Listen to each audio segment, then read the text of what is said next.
Hello everyone, welcome to William and the Magic Box. Today on our show, we are going to have Dave. Dave is from London in England, in the UK. So let's see what Dave has to say. Enjoy the interview. Hi, Hello Dave, how are you? I'm good. How are you? Oh, my I'm hair, very honestly. well. Yeah.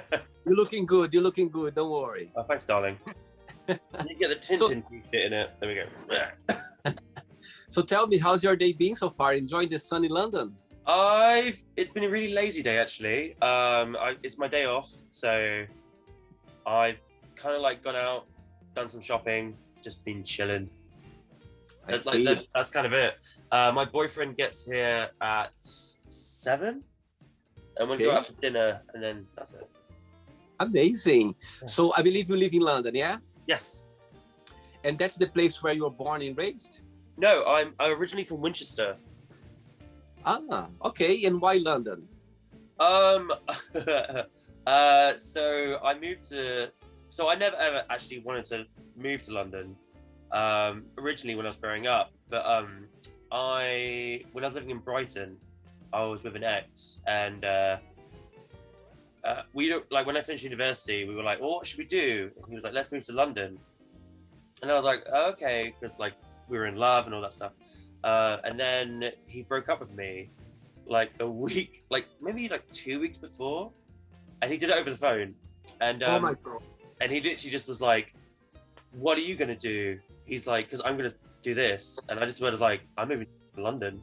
It's like, and I had like an old phone, so it was like literally like a flip phone. So I was like, and I only knew my friend Craig, and I moved up by myself. And like 11 years later, I've never regretted it. It's been the best experience ever. Oh wow, that's amazing, Dave. I think it's such an interesting story because it started from a negative side, and you were strong enough. You went, no, no, what? I'm going to London. That's it. Yeah, I love it. I've lived in Hackney, Brockley, Oval, then Putney with my ex, which we share a dog together, so we're still really good friends. And then I'm now in Brixton. Oh my God, you know what? I lived in Broccoli before as well. Yeah, Really? yeah. I was living by, it's not far from Crofton Park Station, so it was very close to Crofton Park Station. But Okay. the cemetery, there's a cemetery there. Yes, I know exactly what you mean. I lived basically by the station. So you know where the Weatherspoons is? Yeah. The road away from the station, opposite. That's where I lived. Oh my God, I was It there was for 10 amazing. years. It was amazing. It was like £500 a month, and it was a townhouse, and Wow. everything was included. The only thing we paid for is gas. So in the winter, me and the girls I lived with, we would like walk around with like 2 jumpers on because we would never turn the gas on. I was there for 10 years. Really? Where are you? Yeah. Where are you now? And actually now I'm not very far from you. I live right now in Stratton Hill. Oh, I love Streatham. It's very close to Brixton. Yeah, yeah. Oh my God, amazing. And what do you do for a living, Dave?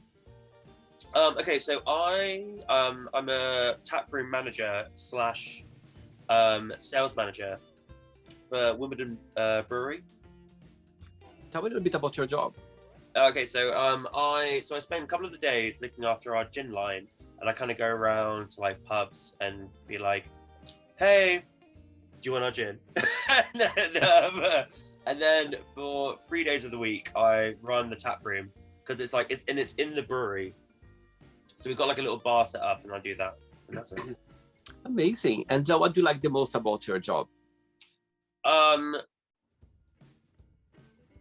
the environment, the people. I mean, I worked in fashion for 10 years. I was a buyer, and I mean, when I finally got to the top of the role, I kind of did the whole thing of like, I don't think I like this, and I actually got made redundant during the pandemic. And when I was going for all these like fashion jobs, I was like, I don't think I'm enjoying this. And then to kind of like make some money, because I used to work in bars when I was a kid. Not when I was a kid, when I was like younger. um, I got like another bar job, and I just fell in love with it. And like friends would come and see me working behind the bar, and they were like, "This is what you should be doing. You're so happy with it." And so in just over a year, I've gone from being a barman to running my own tap room and being a sales manager. So clearly, that was what I was supposed to be doing. Amazing. I think when you know your path, or when people realize that and they kind of light up to you, why not? You just follow it. That's what I believe as well. Yep. Dave, are you ready to go on a beautiful journey through your memories in life? I am so ready. Let's do it. Amazing. Welcome to William and the Magic Box. So this is my best friend.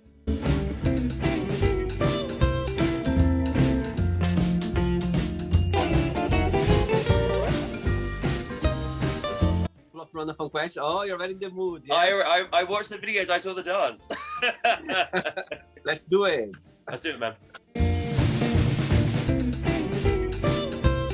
Okay, Dave, so during the game, if there is a question that you don't want to talk about for some reason, you don't want to answer, I always can change, okay? It's all very friendly. Yeah. First question for you is, what did you want to be growing up? I wanted to be a stand-up comedian, actually.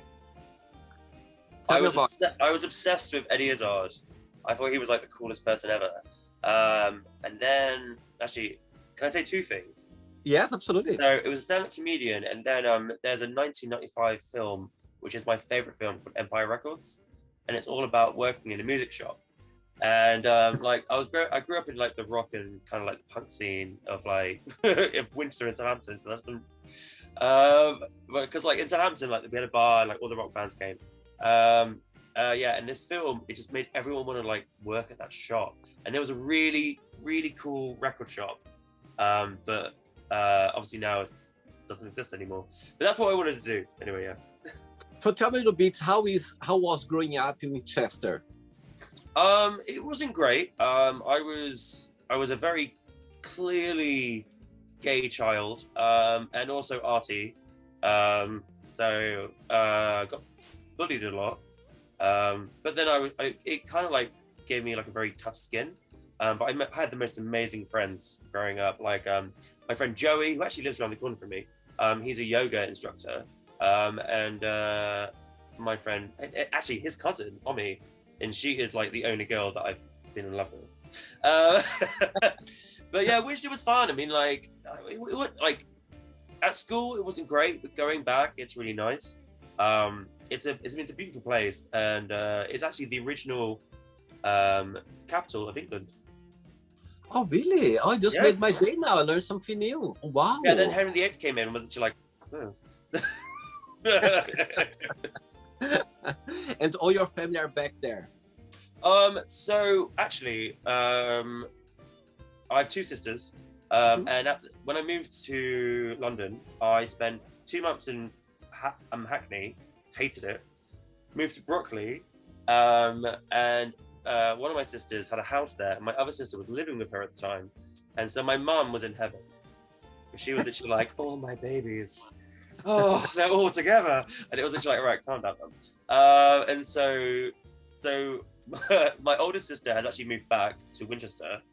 She's become a teacher, but the middle sister, she is still here, and she's got an amazing house in Forest Hill. Yeah, so I got one sister still here, the other sister's gone back. Amazing, very good. Next question, let's do it. All right, next question is, what is the biggest as you have a partner, it's a good question for you. What is the biggest difference between you and your partner? I guess I'm very I'm very outgoing. So is he. But I'm very I guess because I didn't have a really nice upbringing. Not from my family, but outside world. Being like a very openly queer kid who was arty, where everyone was like very straight-laced. Like I've got like a tough skin, so I'm very strong in that aspect, and my boyfriend's quite reserved. I mean, he's amazing. He's like this little this really handsome little bear.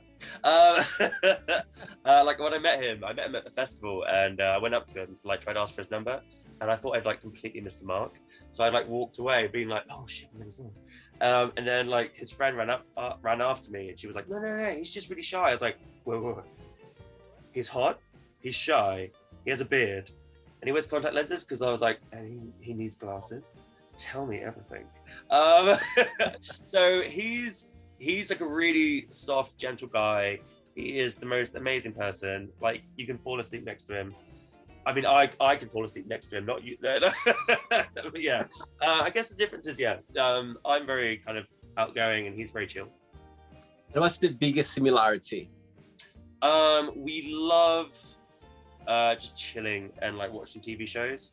So we're currently going through watching Cougar Town, and because he's never seen it, and Girls 5 Ever, which we finished, and Happy Endings.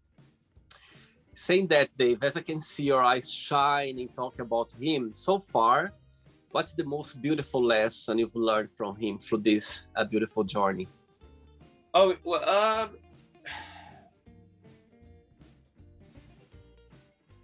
okay. Okay. I think so I've always had trouble sleeping. If I can't sleep, bit of an insomniac, I would like watch a film. But when we're together and we're in bed, I sleep, and it's amazing. It's the best thing. That is, honestly, I can't fault that. It's perfect. And it's got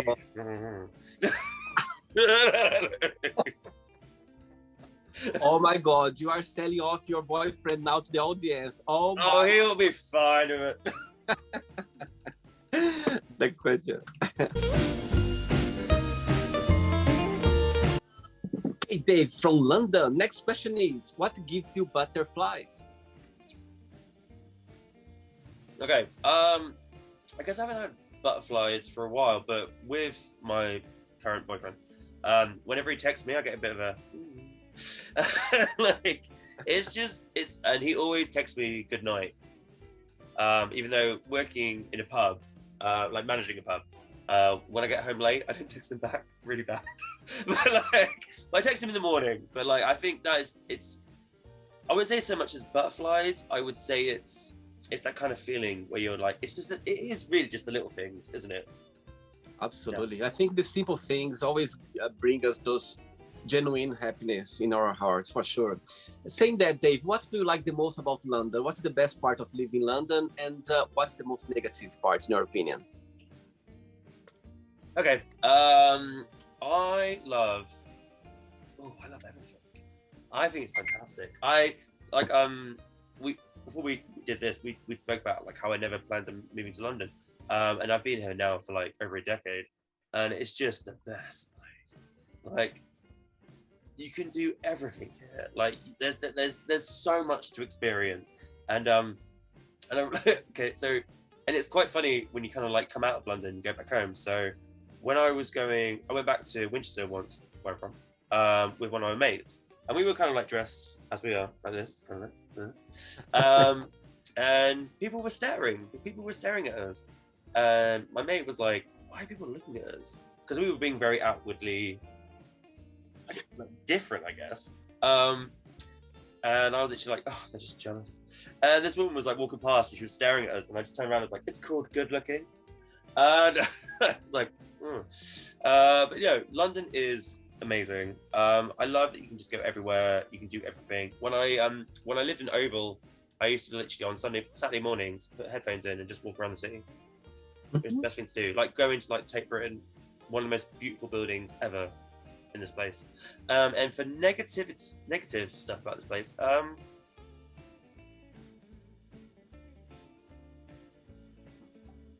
prices.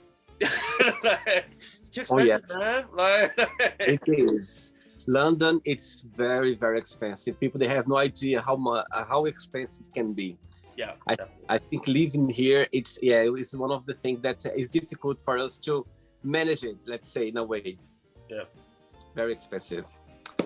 Next one, let's do it. All right, next question is, what would be your ideal day? My ideal day. Okay. Uh, okay, I got it. So it would be waking up, obviously.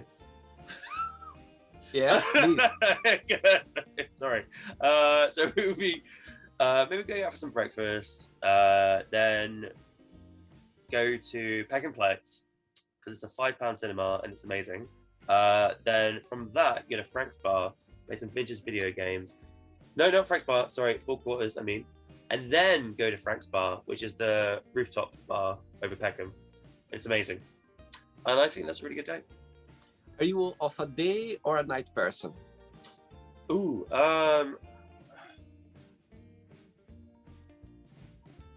guess I'm more of a day person. Like, I kind of get annoyed if like I've slept in and I'm like, it's 11 o'clock. I've lost like all these hours. Yeah, so I'm definitely, I'm a day person. Always been?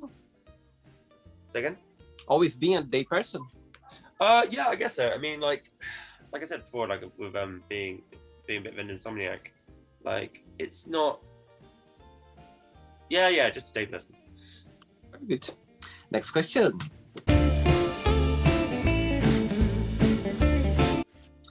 Before the next one, when you think about Winchester, yeah, what's the best memories that comes to your mind? From Winchester. Yeah. Okay. Okay. So I went to the college I went to is called Peter Simmons, which is amazing. And it was such an incredible like mix of people. Like if you remember the first season of Skins, there's an episode where they go to the rich kid's house. That was my college experience. So it was like you'd have people from like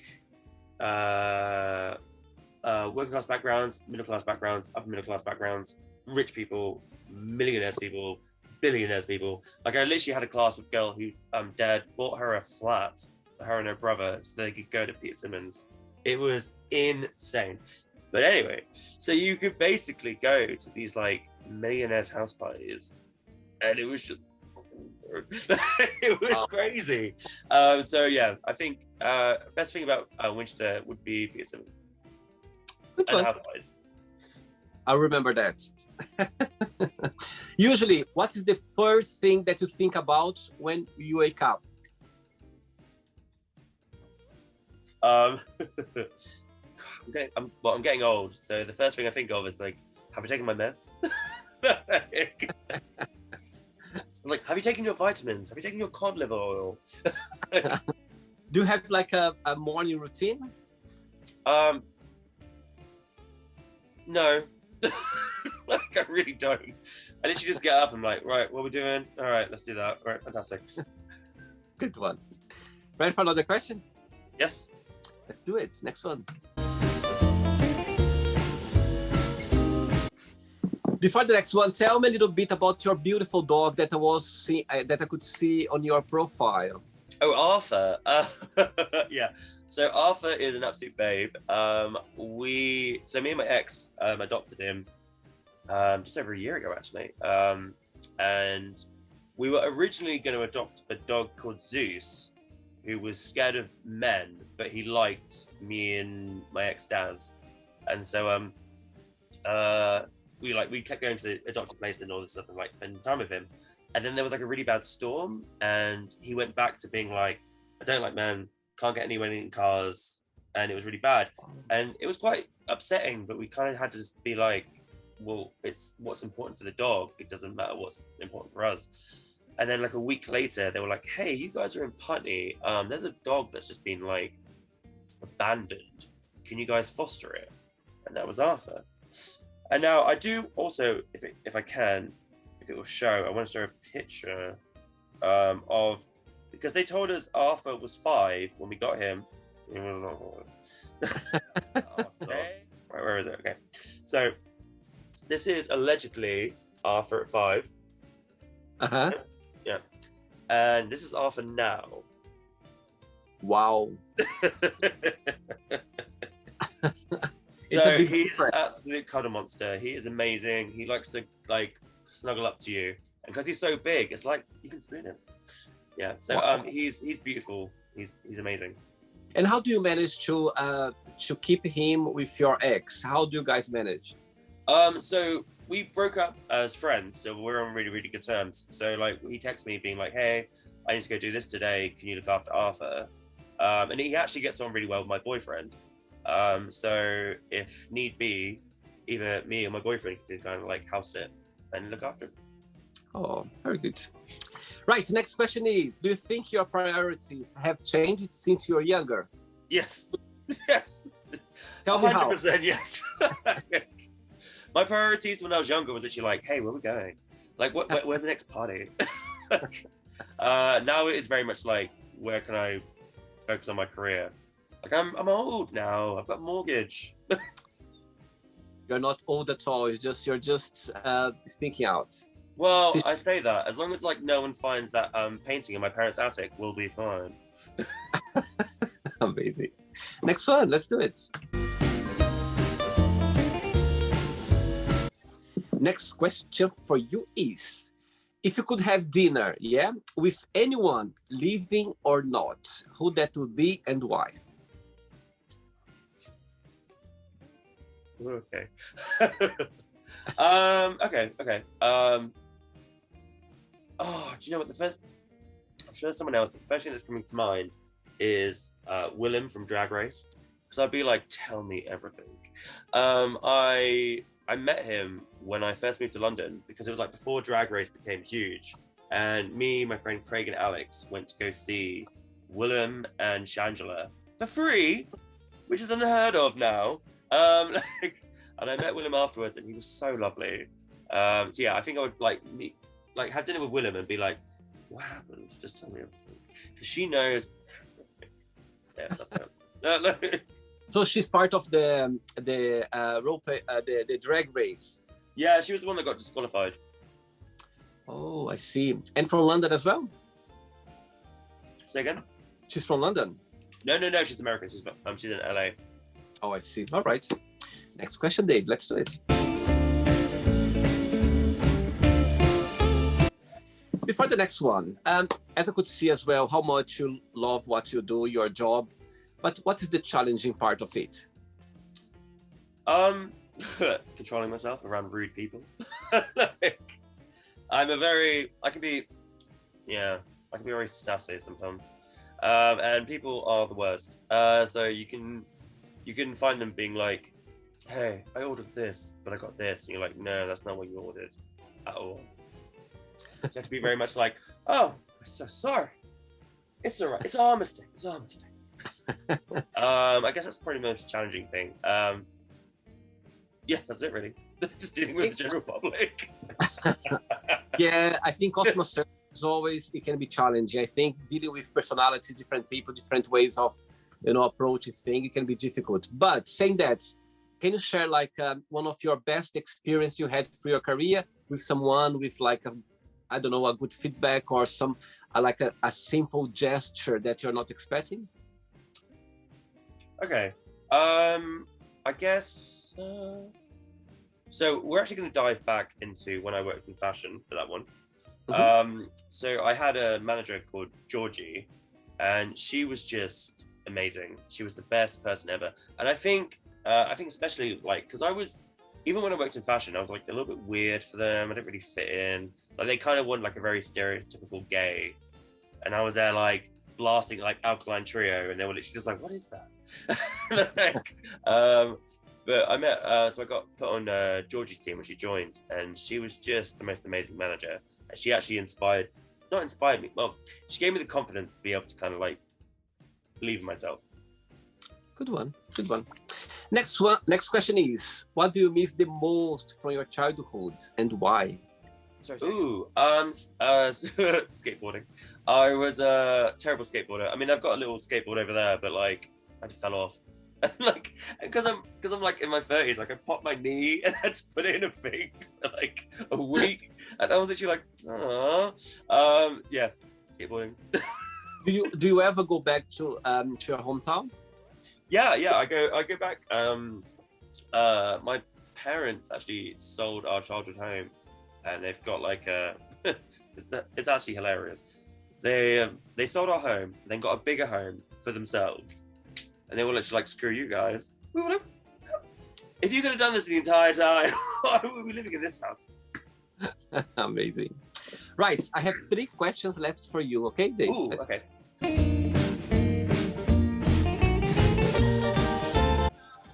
Before the next one, how do you find being gay in London? What do you in your opinion, how is the gay community in London? Do you feel like you are safe, supportive, approachable?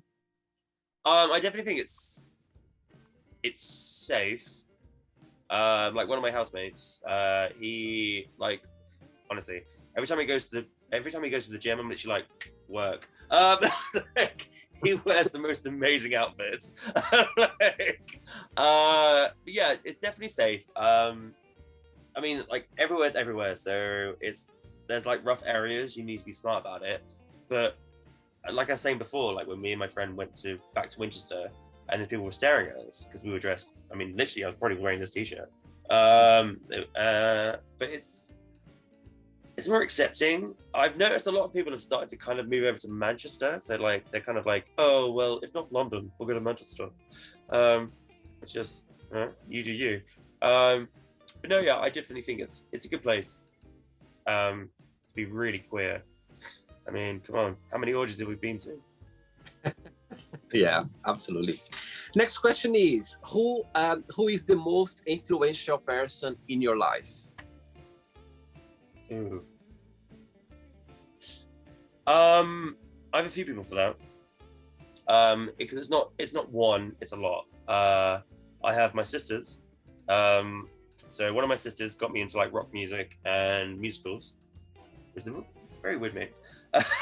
The other sister always like kind of taught me to like be a good person. And then I've got my kind of like London family, which is my boys. And there's like, and they mean the world to me. They are literally like my brothers. And then my old flatmate in Oval, Ian, like he means the world to me. Like I go around and see him, he's just, yeah, like he's got a place in my heart. And then also even my ex, like because it didn't work out, but we stayed friends. It's really good to have him in your corner because he has defended me in times when like maybe like work stuff hasn't been working out very well, and he's literally just like, no, they can't do that, we're going to do this, and that's been really cool. So yeah, it can't be one person, it has to be healthy. Absolutely. And Dave, when you came out, how was the approach of your sisters and your family? And the day when you came out, did something happen, or you just felt like, okay, I'm just gonna be myself right now, I'm just gonna be the way I am, or did something happen that made you come out? So I actually got outed, which was not a fun experience. I think I was 15, 14. I was very young. No, 15.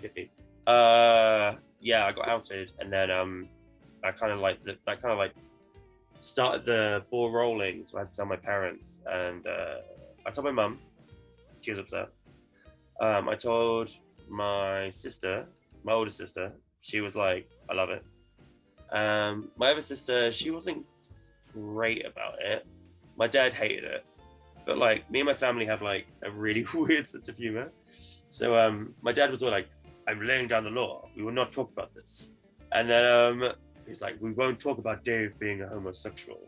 And then we were like having a family dinner. And one of my sisters would literally turn around and be like, hey Dave, talked to any cock lately? And like everyone burst out laughing. And then they were literally like, cool. Like my parents are amazing now. Like it obviously takes a while for my dad and my mum to kind of like get an understanding of it. And also my sisters, because it is, I mean, we only see it from our perspective. But they are a really good family and they are really, really supportive. But yeah, it was a horrible time when I was a kid. And nowadays you are you're true yourself. Nowadays you are complete yourself, and they understand it totally. Absolutely. Amazing. 2 questions left for you. Let's do it.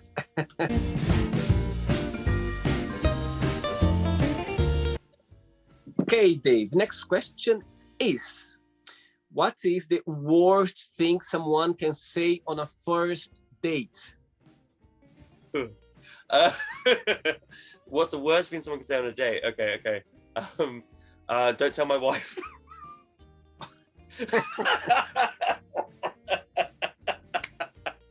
That's Oh no, wait. Oh, wait, I actually have a story for this. Okay, so one of my friends was telling me about a hookup he had, and it was with a married straight man. And he was like, they were like doing the business, and I was like, please tell me by their bedside table there was like a picture of their wife and the kids, and he was like, yes, and he turned it down. Oh my God. I won't say names, so I'm gonna get in trouble. No names, no names, no names. No names. Oh my God, it can be a turn off straight away. My goodness. Wow. Like I remember when I was a kid, a guy, because like I always liked. I mean, my boyfriend's my age, but I always liked like older guys. I remember there was a guy who was like, come around, my wife's gone out for lunch, and I was literally like, oh, I'm good. Like, Oh my God. I was Yeah, like, I'm also 16. No, I think sadly still there are people out there that they cannot come out because of family or religion or society. Yeah, completely. I feel sorry for those people, to be honest, because, you know, as you and me, we can be ourselves 100%, and we're gonna just, you know, live life. But some of them, I think it can be difficult and hard. I feel sorry in a way for those people. Ready for the last one? Yes. Let's do it. Last question. Dave, but before the last question, of course, your business, the business that you work, through those, you know, 2 years that the world went upside down regarding the COVID crisis, professionally for you and personally for you, what's the biggest positive impact that brought to your life, and the most, the negative and the positive one? Okay, well, I'll start with the negative one because that's definitely something that was weighing on my mind during it. So I still am, but like I was like a really, really optimistic person, and I used to say like, hey, if anything happened, like a global pandemic, we would all band together, and it would be no, no, that did not happen at all. It was horrible, and literally, I kind of like had to start realizing that after all these years, people are trash. Yeah, so that was the worst thing. The best thing was actually, honestly, starting to get therapy. Unfortunately, manic depression runs in my family, and so when I lost my job, and I literally was like, I don't know what's going on, and then it was like the end of like my relationship with my ex, and I just was like miserable. Like I couldn't even get out of bed. It was awful. It was so bad. So I started talking with a therapist. I started taking some antidepressants because we should talk about this. I'm so much better now. And so that is mainly the positive. I managed to get myself out of a hole and actually heal myself and start that path. But yeah, the negative bit is just like people are trash. Like people like hoarding like toilet paper. You can't rip up a t-shirt, Deborah. No, I'm so glad you shared that, Dave. Thanks so much, because I think a lot of people, they went through the same situation as well. And of course, my God, a lot of people, they lost their job. And also, in your case, you just finished a relationship. Imagine at the time when you need to be with someone, literally you had, the support that maybe you needed during the time. So yeah, I think looking back now, I think we are in a better place right now. Oh, but it wasn't easy. I think it wasn't easy because not knowing was very difficult to deal with. I think we were not prepared for that. As you said at the beginning, we were not prepared at all. Absolutely. Last question for you is, what 3 things are you most grateful for? Okay. My London family, definitely. I think that I am so grateful for that. Like when I first moved up here, I only knew my friend Craig, and then through that I met Alex and Paolo, and then through that we met Gareth, Grams, Dom, and then Dan. Sorry, I'm gonna list them all off. Roger, and then Winston, Chris, and Ray. Yeah, like these guys, they're so supportive. Like you just like if anything ever happens, if anything ever goes wrong, they are there, and you can just like rely on them. And it's been 10 years in London, so you can imagine that things sometimes haven't gone great, and all you have to do is just send them a text, and they're there. Yeah, so that's it. That is the most thing. That's the thing I'm most thankful for, and also London opportunities. I've gone from working in fashion to running a pub. A tap room, and yeah. And the third one? Third one. Yeah. Like Brixton Academy's like round the corner. So I went to go see Jessie Ware the other week, and was like, oh, I can just walk home. Very good. Right, not the end yet. Let's play now the word association game, okay? I'm going to give away some words. Just tell one word that comes to your mind. Quick thinking, okay? Okay. So, I hope you are enjoying the interview. Before we do the word association game, don't forget to give a like, don't forget to share this video, and also don't forget to subscribe to our channel. Just click on the button right there. Thank you so much and enjoy the word association game. Money.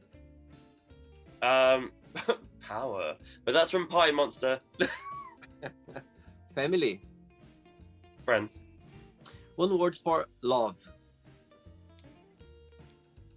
Companionship. Life. Experience. How about sex? Filthy. Ooh. One word for politics. Oh, no interest. One word for religion. Oh, I was raised Catholic. I can't be asked. Okay. Fear. Say again? Fear. Fear? Yeah. Loneliness. Friendship. Best thing ever. Desire. Ooh.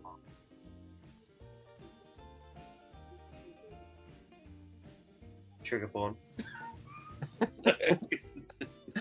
Only the daddies though, only the bears. Regrets. Oh, so many. Success. If it makes you happy. One word for wish. That's happiness. Okay. And one word for happiness. Being content. One word for London. Awesome. One word for Winchester. It's all right. No, Booze Town. It's full of pubs. Amazing. And the last one now, England. One word. Oh, broken. How come? I just think there's like so much to fix, and it's just like I said, like I'm not good at like oh my god, what's going on with my hair? There we go. There's so much, like the wrong people are running this. Like I'm not a political person at all. I would say that. But like you've got a dude who's trying to like run the party, and he's like a multi-millionaire, and he's just like, oh, I took some funding out of this poor town. It's like, oh, that's fantastic. Isn't it just like Margaret Thatcher and like the miners? I don't know. I don't know my facts. I'm sorry. But yeah, it's just so broken. But then the thing is like, who is the person to come in and fix it? I see. I understand. I think, as you said, everything's over the place right now. Yeah. Yeah. Right. Let's pretend now I'm going to meet your lovely boyfriend for a coffee, and I'm going to ask him, what is the most beautiful thing about Dave, and what's something that he still needs to work on, to improve on? What your boyfriend would say? Okay. My boyfriend would say, lovely thing is cuddles. And the worst thing he would say is I'm a bit of a narcissist, I guess. I can be a bit of a narcissist. If I would ask the same question to your best friend, what would be their answer? They would say loyal, but a bit of an idiot. That was a quick answer. Yeah. Right, let's play now. Dave in the Magic Box, you can ask me a question. Okay, Dave from London, you can ask me a question now. Okay, so the question is, if we were hypothetically going to go on a date, where would you take me, and what would we do? As you live around the corner. Oh, if I'll Yeah. take you on a date. Okay. Right. Okay. Right. The first thing that came to my mind is I will take you to a restaurant in Canada Wharf. Yeah. There is a Right. restaurant over there. It's I'm a bit confused with the name, but it's something Browns. I think it's a chain around London. I've Yeah, seen Browns. Yeah. Yes, Browns, isn't it? Yeah. Yeah, I don't know. So I've been there a few times, and I don't know. I don't know if you've been there in that Browns in Canada Wharf, but I like there. It's very chilled, very spacious. I'll take you on a date over there, and I would walk a little bit through Canada Wharf to go to. There is this rooftop bar in a hotel there at the top of the hotel in Canada Wharf. I'm not sure the name of the hotel right now. But all the time when I have friends around, I always take them there and they go like, wow, that's a good place to be. I would take you there for a cocktail. And so yeah, I would explore a little bit of Canada Wharf. I like the area. And I would take you there just for a night out. That's amazing. I think that's fantastic. Take that, what's your best cocktail? Cocktail. Your favorite cocktail? Oh, I'm really basic in that sense. I like my kind of like drinks like rum and coke. But the best cocktail I make is Negroni. And I can do it quite nice old fashioned. Wow.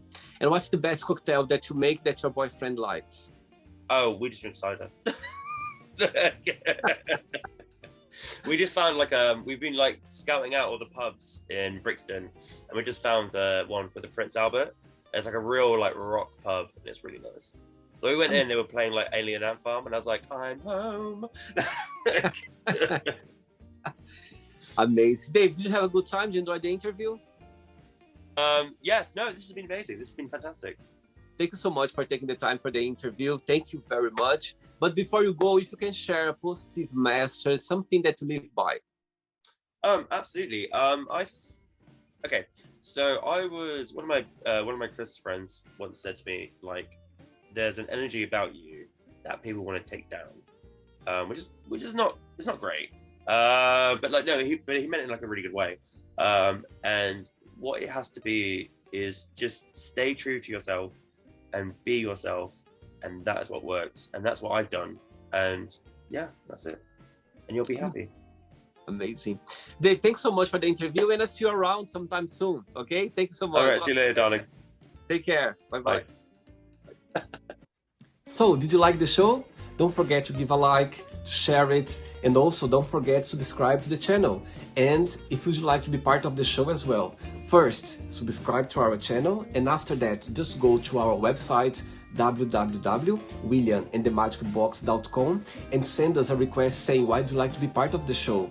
And I see you there. Bye-bye. See you next time.